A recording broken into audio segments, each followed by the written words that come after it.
Bonsoir à toutes et à tous, heureuse de vous retrouver cet après-midi pour faire le tour de l'actualité internationale. Au sommet de ce journal, au Nigeria, les États-Unis ont mené des frappes aériennes contre des combattants du groupe État islamique dans le nord-ouest du pays. Une opération sécuritaire qui ravive les inquiétudes liées à la lutte contre le terrorisme dans toute l'Afrique de l'Ouest. En Guinée, la campagne pour l'élection présidentielle s'est achevée. Les électeurs sont appelés aux urnes ce dimanche, un scrutin très suivi dans la sous-région alors que plusieurs pays font face à des transitions politiques sensibles. En Tunisie, l'Union générale tunisienne du travail, prix Nobel de la paix 2015, traverse une crise majeure. La démission de son secrétaire général intervient dans un contexte politique et économique tendu avec des répercussions possibles sur la stabilité du pays.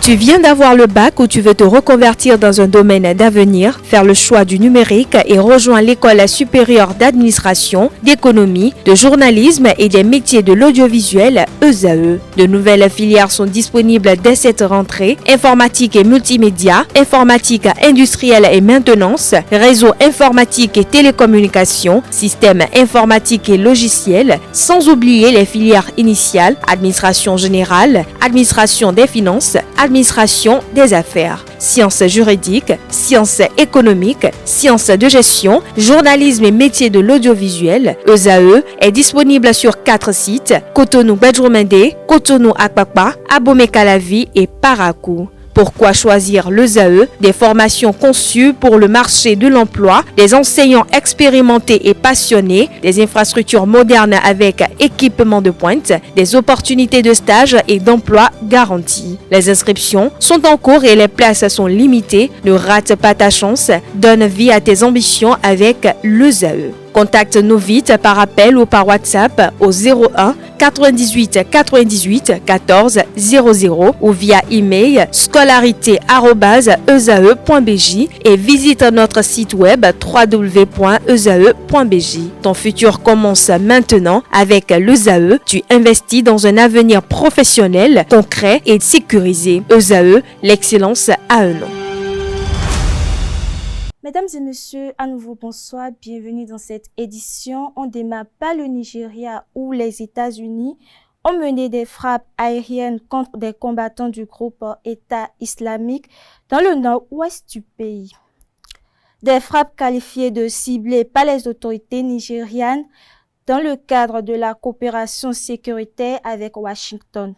Une opération qui relance les inquiétudes sécuritaires dans la sous-région ouest africaine. Suivez à présent.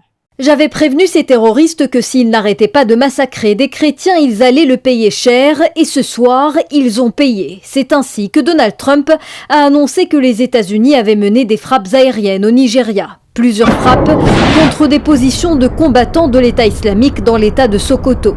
Et à en croire le commandement américain en Afrique, ces opérations auraient été menées à la demande des autorités nigérianes et, je cite, « plusieurs terroristes ont été tués ». C'est la première fois que les Américains mènent ainsi une opération militaire au Nigeria et cela intervient alors que Donald Trump affirme depuis plusieurs semaines que le pays est le théâtre, je cite, « d'un génocide de chrétiens ». Des affirmations rejetées par les autorités locales, mais cela n'a pas empêché le locataire de la Maison-Blanche de continuer à menacer de recourir à l'option armée. Son secrétaire à la guerre, Pete Hegseth, s'est félicité de l'opération de cette nuit et a prévenu que d'autres pourraient bien suivre. En Guinée, la campagne pour l'élection présidentielle prévue ce dimanche s'est achevée. Les candidats disposent désormais de 2 jours de silence électoral avant le scrutin. Une élection très suivie dans la sous-région, alors que plusieurs pays ouest-africains, dont le Bénin, restent attentifs aux évolutions politiques chez leurs voisins. Image à suivre. En Guinée, la campagne présidentielle touche à sa fin. Les 9 candidats ont tenu leur dernier meeting, principalement à Conakry, après une tournée dans l'intérieur du pays. Cette élection représente la première consultation électorale depuis le coup d'État militaire de 2021 qui a propulsé Mamadi Doumbouya au pouvoir. Je suis ici pour soutenir Mamadi Doumbouya pour sa gentillesse et toutes les opportunités qu'il a offertes aux gens dans le besoin, ainsi que pour tous les efforts qu'il a déployés dans l'intérêt de la population. Nous sommes ici pour le soutenir pour qu'il reste président de notre pays. Parce que depuis que Alpha Condé a dit à Yero Baldé de partir au 3e mandat, il a dit non à monsieur le président. Moi, je ne peux pas vous suivre pour faire le 3e mandat parce qu'on avait dit à les Guinéens de restaurer la démocratie. Donc si on a fait les 2 mandats, on peut quitter. On quitte maintenant, un autre groupe aussi vient. Si tel n'est pas le cas, moi je rends démission. Contrairement aux campagnes précédentes, celle-ci n'a pas suscité de grande mobilisation populaire, l'enjeu étant perçu comme limité en raison de l'absence des principaux leaders de l'opposition. Plus de 6 millions d'électeurs sont appelés aux urnes dimanche dans un pays riche de ses ressources mais confronté à la pauvreté et à l'insécurité alimentaire. Plus de 24 000 bureaux de vote s'apprêtent à accueillir les électeurs pour ce scrutin déterminant. En Tunisie, en Afrique du Nord, l'Union générale tunisienne du travail, acteur majeur de la vie politique et sociale tunisienne et prix Nobel de la paix en 2015, traverse la plus grave crise de son histoire récente. La démission de son secrétaire général Noureddine Taboubi intervient dans un contexte politique et économique tendu, une situation qui interpelle bien au-delà des frontières tunisiennes. Suivez à présent. L'UJTT, syndicat historique, n'a pas seulement défendu les travailleurs, elle a aussi été la médiatrice des grandes crises nationales. Mais aujourd'hui, l'organisation vacille. Les tensions internes se multiplient. Rivalité de personnes, désaccords sur la gouvernance, critiques sur sa stratégie face au pouvoir politique. C'est dans ce climat que Noureddine Taboubi a annoncé sa démission. Un départ qui reflète une crise profonde. Les règlements et le fonctionnement interne de l'organisation ont été manipulés. On a également observé un recul au sein de l'organisation par rapport à la voie démocratique, puisque la direction a été autorisée à pérenniser sa présence à la tête du syndicat sans apporter de contribution justifiant cette orientation. Cette réalité a conduit à une crise profonde, reflet d'une crise démocratique au sein de l'Union générale tunisienne du travail. Au-delà du départ d'un homme, c'est l'avenir de l'UJTT qui est en jeu. Comment restaurer l'unité et la confiance? Quel rôle le syndicat pourra-t-il encore jouer? Car cette crise dépasse le cadre syndical. Elle touche à l'équilibre social du pays et à la capacité des travailleurs à se faire entendre. Il est clair à travers cette crise que Noureddine Taboubi, qui a présenté sa démission, cherche à organiser un congrès extraordinaire en 2026 afin de transférer la direction de l'Union à une nouvelle équipe. Cependant, cette orientation s'oppose à la position ferme d'un autre membre du bureau exécutif qui préfère la tenue d'un congrès ordinaire en 2027. Dans une Tunisie confrontée à des défis économiques et politiques majeurs, l'avenir de l'UJTT paraît incertain. Dans un contexte de tensions persistantes avec les autorités, un syndicat affaibli pourrait perdre sa capacité de mobilisation et son rôle de contre-pouvoir social. En République centrafricaine, 3 ans après son lancement, le projet visant à faire du pays un acteur majeur de crypto-monnaie n'a donné aucun résultat concret. À la veille de l'élection présidentielle, ce bilan fragilise l'un des projets phares du président Faustin Archange Touadéra, candidat à un 3e mandat. Image à suivre. Et là-bas, c'est là où vous voyez des petites maisons et puis... Grâce à Dieu est né et a grandi sur cette île, au milieu de la rivière Ubangui. Il y a 3 ans, lorsque la République centrafricaine est devenue le 2e pays au monde à reconnaître une crypto-monnaie comme monnaie officielle, le gouvernement annonce alors un projet ambitieux. Transformer cette île, rebaptisée Crypto Island, en zone sans taxe dédiée à la crypto-monnaie, avec casino, boîte de nuit et immeubles ultra modernes. Vous voyez cet espace, il y avait plein de maisons. Mais en 2023, de violentes inondations frappent la zone. Les un peu plus de 2000 habitants sont contraints de quitter l'île. Après, on nous a vraiment interdit de retourner sur l'île Bongossoa parce qu'il y a vraiment des maisons, des grands immeubles qui vont être construits sur l'île Bongossoa. Et jusqu'à aujourd'hui, il n'y a rien qui a été effectué.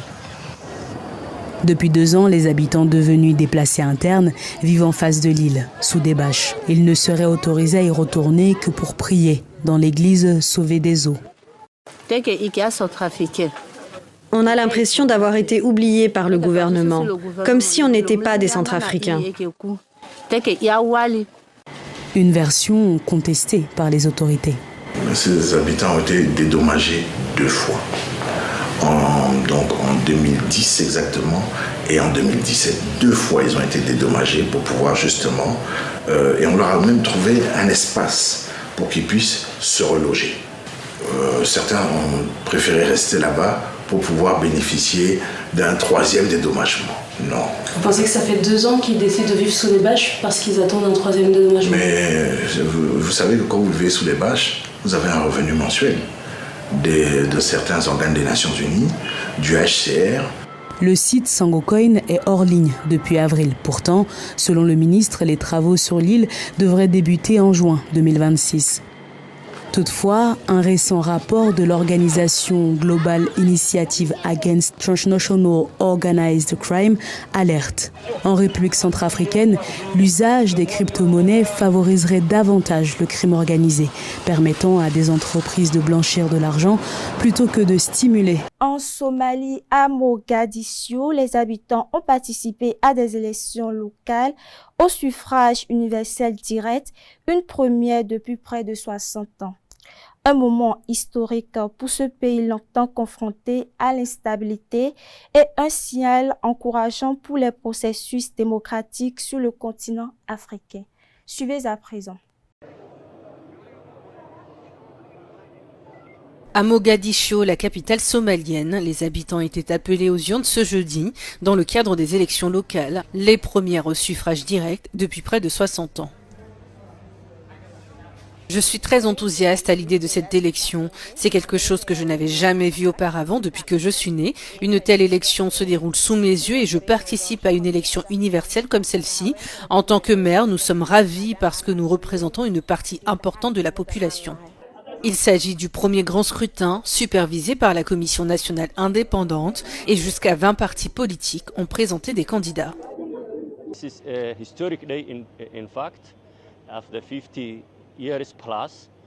C'est un jour historique. En effet, pendant plus de 50 ans, le peuple somalien, en particulier les habitants de Mogadiscio, n'ont pas eu l'occasion d'exprimer leur vote et de choisir leurs représentants. Il s'agit véritablement d'une libre expression des droits du peuple à élire et à être élu.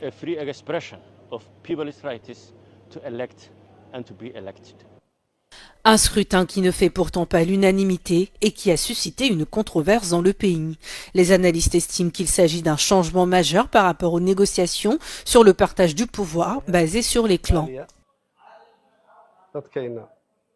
C'est une occasion manquée. Les gens de mon âge et moi-même qui avons assisté aux dernières élections il y a 50 ans, nous considérons que cette soi-disant élection comme une occasion perdue parce qu'il aurait été bon que toutes les classes politiques, la société civile et les habitants de Mogadiscio dans leur ensemble aient été consultés et aient participé.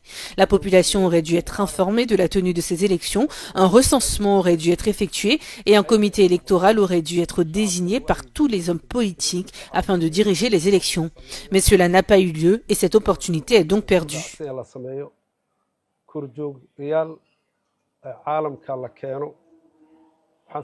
Ce scrutin ne permet pas d'élire le maire de Mogadiscio, qui est également le gouverneur de la région centrale de Banadir. Ce poste reste vacant car la question du statut constitutionnel de la capitale n'a pas encore été résolue. Toujours en Somalie, selon un rapport des Nations Unies, le groupe Al-Shabaab demeure la principale menace en sécurité dans le pays et dans la région, notamment au Kenya. Les experts mettent également en garde contre l'expansion de l'État islamique. Une alerte qui concerne l'ensemble du continent africain. Image à suivre. Un rapport des experts de l'ONU publié mercredi révèle qu'Al-Shabaab reste la plus grande menace immédiate pour la paix et la stabilité en Somalie et dans la région, notamment au Kenya. Malgré les efforts des forces somaliennes et internationales, le groupe lié à Al-Qaïda conserve sa capacité à mener des attaques complexes et asymétriques. Les experts recensent des attaques allant des attentats à l'aide d'engins explosifs improvisés aux attaques contre les infrastructures en passant par des enlèvements, des raids dans les habitations et le vol de bétail. La menace touche le Kenya avec en moyenne 6 attaques par mois cette année, surtout dans les comtés frontaliers de Mandera et Lamu. Le Conseil de sécurité des Nations Unies a voté la prolongation jusque fin 2026 du mandat de la force de soutien et de stabilisation de l'Union africaine en Somalie, qui compte plus de 11 000 soldats, dont 680 policiers. En Ukraine, les affrontements se poursuivent sur le terrain malgré la période des fêtes. Des frappes de drones et des tirs d'artillerie ont notamment visé Kharkiv et Kherson. Si des discussions diplomatiques sont évoquées, la perspective d'un cessez-le-feu reste incertaine. Un conflit aux conséquences économiques mondiales. Plus de détails dans cet élément. Les pompiers s'activent pour éteindre l'incendie déclenché par la frappe d'un drone. Les occupants de cet immeuble de Tcherniv sont évacués. Au moins une habitante de cette ville du nord de l'Ukraine, déjà ciblée la veille, a été tuée jeudi et plusieurs autres personnes blessées. L'onde de choc m'a projeté. Dieu merci, il n'y avait pas de mur derrière moi. Elle m'a juste projeté, c'est tout. L'appartement a été détruit. Dans le sud, à Kherson, ce sont des tirs d'artillerie qui ont visé ce marché, faisant au moins un mort. Après une nuit de Noël pendant laquelle près de 130 drones russes ont été tirés par la Russie, la perspective d'un cessez-le-feu semble encore bien loin. Même si Volodymyr Zelensky se réjouit de la discussion téléphonique du jour avec les émissaires du président des États-Unis, Steve Witkoff et Jared Kushner. Ce fut une conversation très enrichissante et détaillée. Nous avons abordé de bonnes idées et avons discuté. Nous avons également de nouvelles pistes pour instaurer une paix véritable, notamment en ce qui concerne les modalités, les réunions et bien sûr le calendrier. Mais le plan en 20 points dévoilé mercredi par le président ukrainien, qui prévoit notamment un accord de non-agression avec la Russie et des garanties de sécurité, a peu de chances d'être approuvé par Moscou, qui l'étudie actuellement. La porte-parole du ministère russe des Affaires étrangères fait état de progrès lents mais constants. Et pour finir, aux États-Unis, la Californie a décrété l'état d'urgence à Los Angeles et dans plusieurs localités du sud après des pluies torrentielles provoquant d'importants risques d'inondations et de glissement de terrain. Une situation qui illustre l'intensification des phénomènes climatiques extrêmes à travers le monde. Image à suivre. Faites sous extrême vigilance, des pluies diluviennes touchent l'état de l'ouest des États-Unis depuis plusieurs heures, des précipitations records, plusieurs mois de pluie pourraient tomber en l'espace de quelques heures, la faute à une perturbation atmosphérique. L'état d'urgence a été décrété sur place et des évacuations ordonnées. Les détails avec la correspondance à Los Angeles de Wassim Korn. Des fêtes de Noël très agitées pour des millions de personnes le long de la côte ouest des États-Unis, mais surtout ici en Californie, l'État subit depuis la nuit de mardi à mercredi les conséquences d'une forte tempête hivernale. Très forte pluie, vent violent, plus d'1 mètre de neige dans les hautes altitudes montagneuses et même quelques tornades le long de la côte. Alors tout cela évidemment a de nombreuses conséquences. Beaucoup de routes bloquées par des coulées de boue, des éboulements. Plus de 80 000 personnes sans électricité. Plusieurs centaines de personnes ont dû évacuer leur foyer. Et ce soir, l'attention se tourne sur la commune montagneuse de Wrightwood. 5000 habitants au nord-est de Los Angeles. Elle est sous le coup d'un ordre d'évacuation à cause de ces coulées de boue, de ces éboulements, mais la commune reste coupée du monde pour le moment. Alors le gouverneur de Californie a déclaré l'état d'urgence dans 6 comtés pour affecter des ressources supplémentaires pour venir en aide aux personnes qui pourraient se trouver en danger. Et alors ce jeudi, le temps est resté sec à Los Angeles, mais on attend un renforcement des pluies à nouveau dans la nuit de jeudi à vendredi. Ces pluies vont donc tomber sur un sol déjà gorgé d'eau, et ce qui ne va que renforcer le risque d'inondation. Et voilà qui me fait à cette édition. Merci de m'avoir suivi. Rendez-vous la semaine prochaine avec Diane Kouagou.